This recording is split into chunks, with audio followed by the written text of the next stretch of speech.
Annexation of Sindh and the Sikh empire.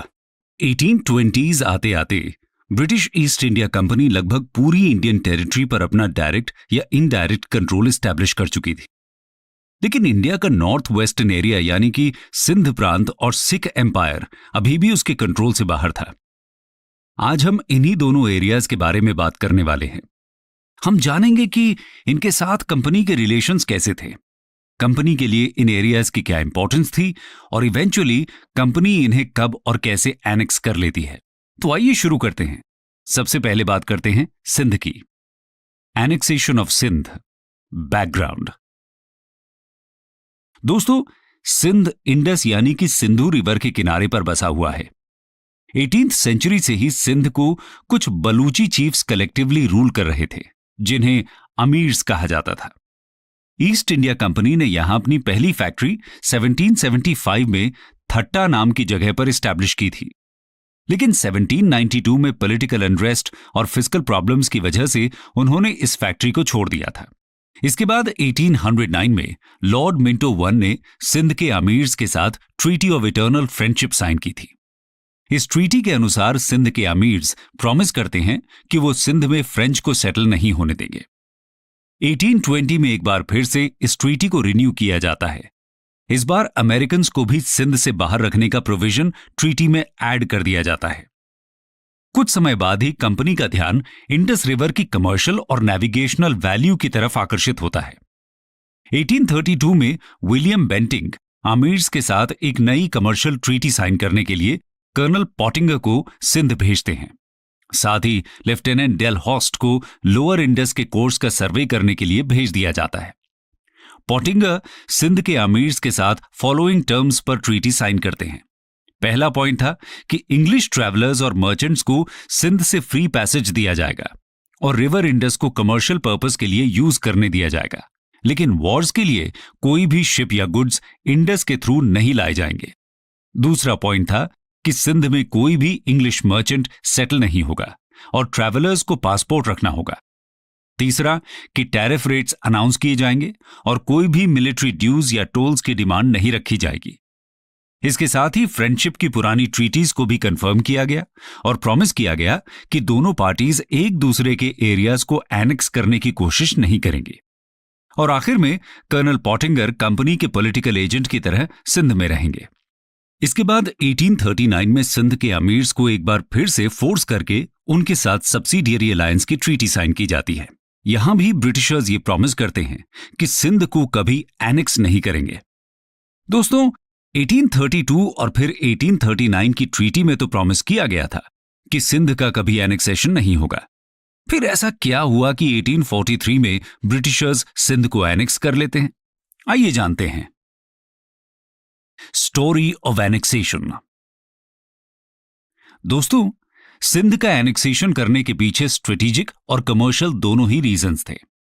पहले strategic reasons को समझते हैं।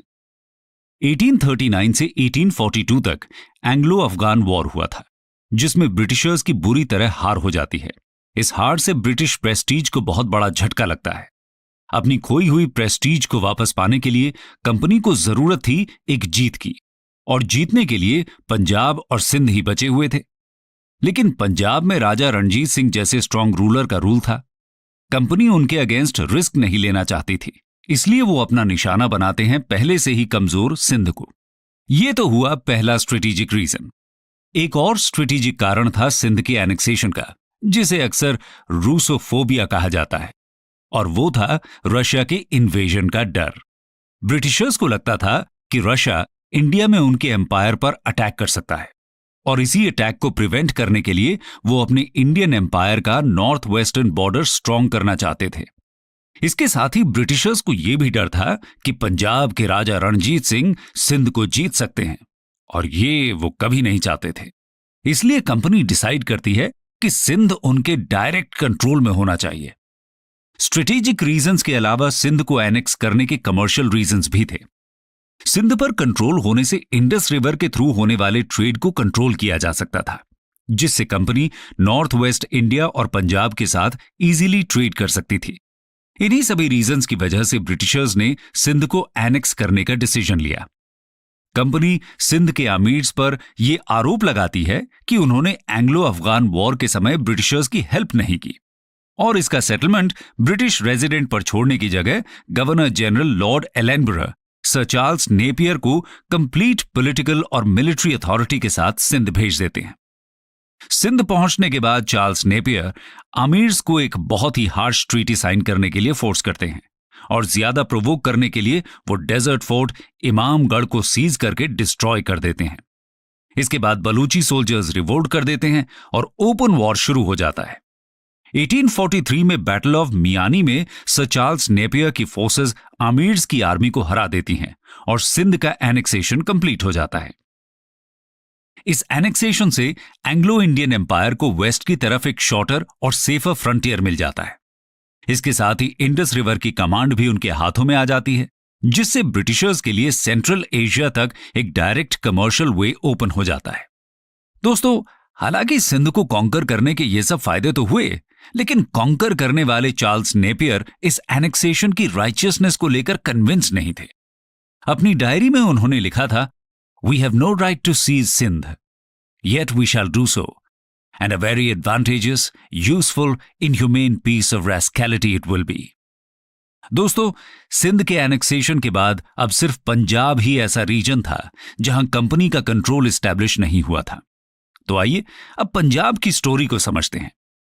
Annexation of Punjab. बैकग्राउंड। दोस्तों, पंजाब में रूल कर रहे थे महाराजा रणजीत सिंह, जो कि एक स्ट्रांग और केपेबल लीडर थे। उन्होंने अपनी आर्मी को यूरोपियन मॉडल पर ट्रेन किया था। ऐसा कहा जाता है कि उनके पास एशिया की सेकंड बेस्ट आर्मी थी, मतलब सिर्फ इंग्लिश ईस्ट इंडिया कंपनी की आर्मी उनसे बेटर थी। ईस्ट इंडिया कंपनी और महाराजा रणजीत सिंह के बीच रिलेशंस की शुरुआत होती है 1809 की ट्रीटी ऑफ अमृतसर से। दोस्तों, ट्रीटी ऑफ अमृतसर 1807 की ट्रीटी ऑफ तिलसित से काफी ज्यादा कनेक्टेड है। ट्रीटी ऑफ तिलसित फ्रांस के नेपोलियन और रशिया के रूलर अलेक्जेंडर द वन के बीच हुई थी और इसमें डिसाइड हुआ था कि ये दोनों पावर्स लैंड रूट के थ्रू इंडिया को इन्वेड करेंगे। इसी पॉसिबल इन्वेजन से अपने एम्पायर को सेव करने के लिए British governor general Lord Minto 1807 में सर चार्ल्स मेटकाफ को लाहौर भेजते हैं। सर चार्ल्स मेटकाफ एक ऑफेंसिव और डिफेंसिव अलायंस का प्रपोजल महाराजा रणजीत सिंह के सामने रखते हैं। रणजीत सिंह इस प्रपोजल को एक्सेप्ट करने के लिए अपनी दो कंडीशंस रखते हैं।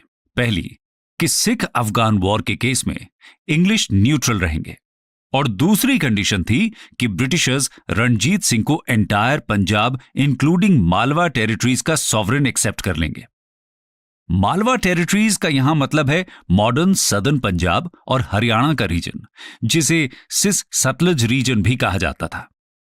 1807 की ये नेगोशिएशंस तो फेल हो जाती हैं, लेकिन 2 साल बाद ही पॉलिटिकल सिचुएशन पूरी तरह चेंज हो जाती है। हुआ यह था कि महाराजा रणजीत सिंह ने सितंबर 1808 में मालवा रीजन को इन्वेड करने की कोशिश की थी, लेकिन फरवरी 1809 में ईस्ट इंडिया कंपनी ने उनके ऊपर अटैक कर दिया। इस अटैक में कंपनी को काफी सक्सेस मिलती है। ऐसी सिचुएशन में महाराजा रणजीत सिंह को समझ में आ गया कि कंपनी के साथ ज्यादा टक्कर लेना सही नहीं है और वो अमृतसर की ट्रीटी साइन करने के लिए तैयार हो गए। ट्रीटी ऑफ अमृतसर में महाराजा रणजीत सिंह को यह एक्सेप्ट करना पड़ा कि वो सतलज रिवर को अपनी सदर्न बाउंड्री मान लेंगे और कभी भी इसे पार नहीं करेंगे। दोस्तों, ट्रीटी ऑफ अमृतसर के बाद रणजीत सिंह और कंपनी के बीच और कोई टकराव देखने को नहीं मिलता, लेकिन कहानी में ट्विस्ट आता है जब जून 1839 में महाराजा रणजीत सिंह की डेथ हो जाती है। उसके बाद कैसे ब्रिटिशर्स पंजाब को एनेक्स कर लेते हैं, आइए जानते हैं। First Anglo Sikh war 1845-46। दोस्तों, महाराजा रणजीत सिंह की डेथ के बाद उनके बेटे खड़क सिंह राजा बनते हैं, लेकिन उनमें अपने पिता जैसी कोई भी खूबी नहीं थी।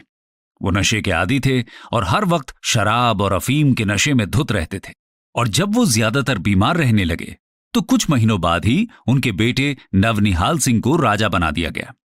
फिर नवंबर 1840 में खड़क सिंह की मृत्यु हो गई और उनके फ्यूनरल से वापस आते समय महाराजा नवनिहाल सिंह के ऊपर गेट के ऊपर से बहुत बड़ा पत्थर टूटकर गिर गया और इस तरह उनकी भी डेथ हो गई। इसके बाद खड़क सिंह की वाइफ और नवनिहाल सिंह की मदर चांद कौर नवनिहाल के अनबॉर्न चाइल्ड का रीजेंट बनकर गद्दी संभालती हैं लेकिन ये बात रंजीत सिंह के एक और बेटे शेर सिंह को पसंद नहीं आ रही थी और उन्होंने 70,000 की फौज के साथ लाहौर का घेराव कर लिया और जनवरी 1841 में खुद को महाराजा डिक्लेयर कर दिया। लेकिन 1843 में शेर सिंह को भी धोखे से मार दिया गया। इसके बाद सितंबर 1843 में रणजीत सिंह के 5 साल के बेटे दलीप सिंह को महाराजा बनाया जाता है। दलीप सिंह की मदर जिंद कौर उनका रीजेंट बनके राजपाट संभालती हैं। इस तरह पॉलिटिकल इंस्टेबिलिटी के चलते आर्मी भी कमजोर पड़ने लगती है।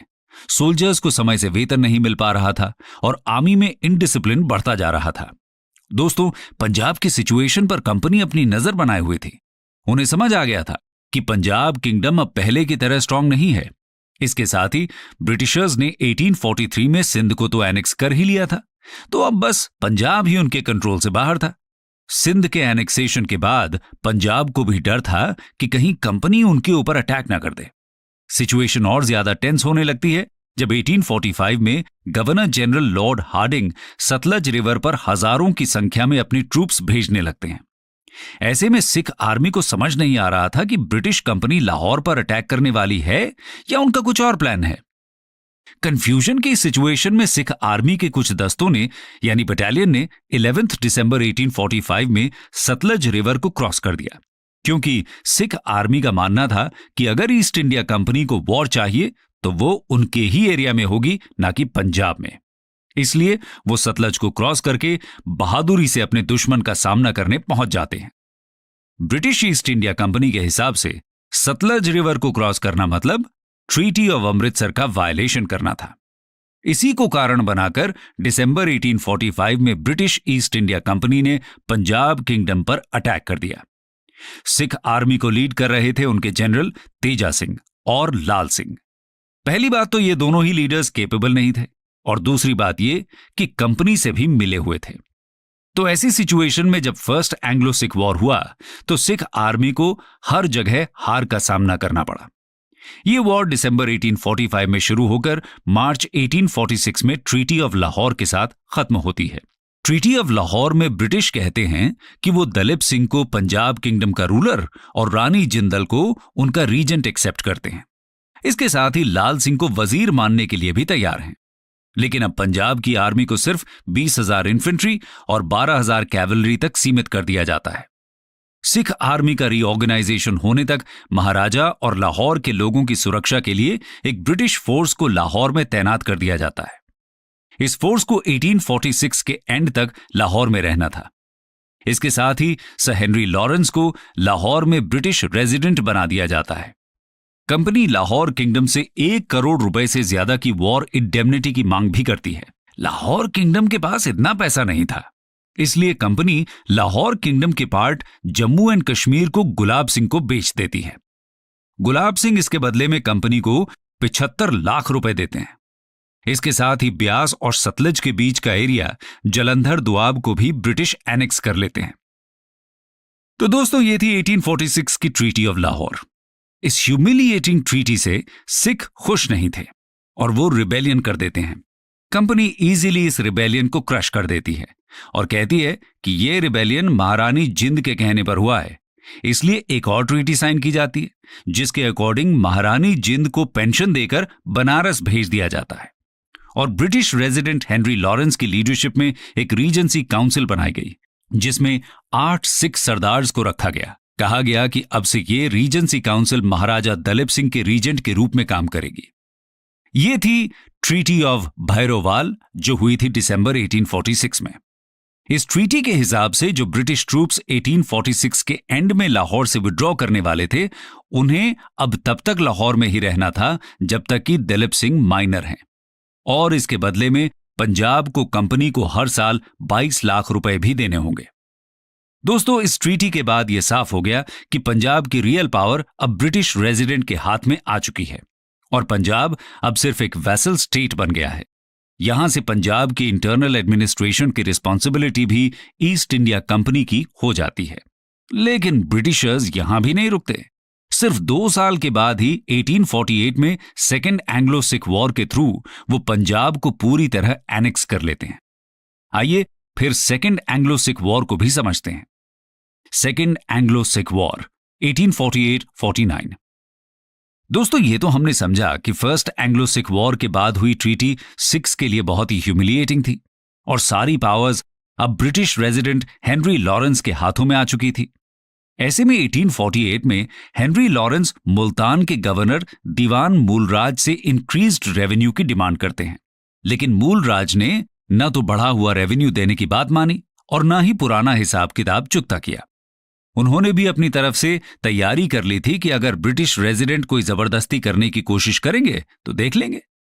तब ब्रिटिश रेजिडेंट डिसाइड करते हैं कि मूलराज को रिप्लेस करके किसी और को मुल्तान का गवर्नर बना दिया जाए, लेकिन मुल्तान की जनता मूलराज के फेवर में थी, इसलिए मुल्तान के नए सिख गवर्नर को 2 British officers lieutenant Patrick Vans Agnew और लेफ्टिनेंट एंडरसन के साथ मुल्तान भेजा गया। जब ये मुल्तान पहुंचे तो वहां की जनता पहले से ही भड़की हुई थी। उन्होंने इन दोनों ब्रिटिश ऑफिसर्स को मार दिया। फर्स्ट एंग्लो सिख वॉर के ह्यूमिलिएशन से परेशान पंजाब के लोगों को मूलराज में अपना नया लीडर मिल गया और जल्दी ही सिख ट्रूप्स ने भी मूलराज को ज्वाइन कर लिया और पंजाब में एक ओपन रिबेलियन की शुरुआत हो गई। उस समय गवर्नर जनरल थे लॉर्ड डलहौजी। पंजाब की स्थिति देखकर लॉर्ड डलहौजी ने डिसाइड किया कि यह एक बहुत ही बढ़िया मौका है पंजाब को एनेक्स करने का। उन्होंने पंजाब पर अटैक कर दिया और इस तरह सेकेंड एंग्लो सिख वॉर की शुरुआत हो गई। इस वॉर के दौरान कुछ इंपॉर्टेंट बैटल्स हुई थी, जैसे कि battle of Ramnagar, battle of Chillianwala और बैटल ऑफ गुजरात। यह वॉर 1849 में एंड हुआ और सिख आर्मी को सरेंडर करना पड़ा। पंजाब को एनेक्स कर लिया गया और अब पंजाब भी ब्रिटिश कंपनी की एक टेरिटरी बन गया। दोस्तों, पंजाब के एनेक्सेशन के लिए कहा जाता है कि the annexation of Punjab was no annexation, it was a sacred breach of trust.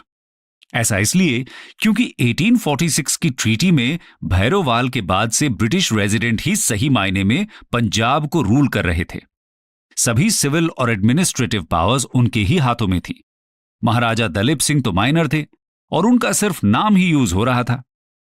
Rebellion Sikh army ने किया था, न कि महाराजा या उनकी रीजेंसी काउंसिल ने। और महाराजा का रीजेंट होने के नाते ये ब्रिटिश रेजिडेंट की ड्यूटी थी कि वो मूलराज और सिख आर्मी के रिबेलियन को सप्रेस करें। महाराजा दलीप सिंह को तो किसी भी तरह इस रिबेलियन के लिए रिस्पॉन्सिबल नहीं माना जा सकता, इसलिए इस बेसिस पर उनसे उनका किंगडम छीन लेना पूरी तरह अनजस्ट था। कंक्लूजन।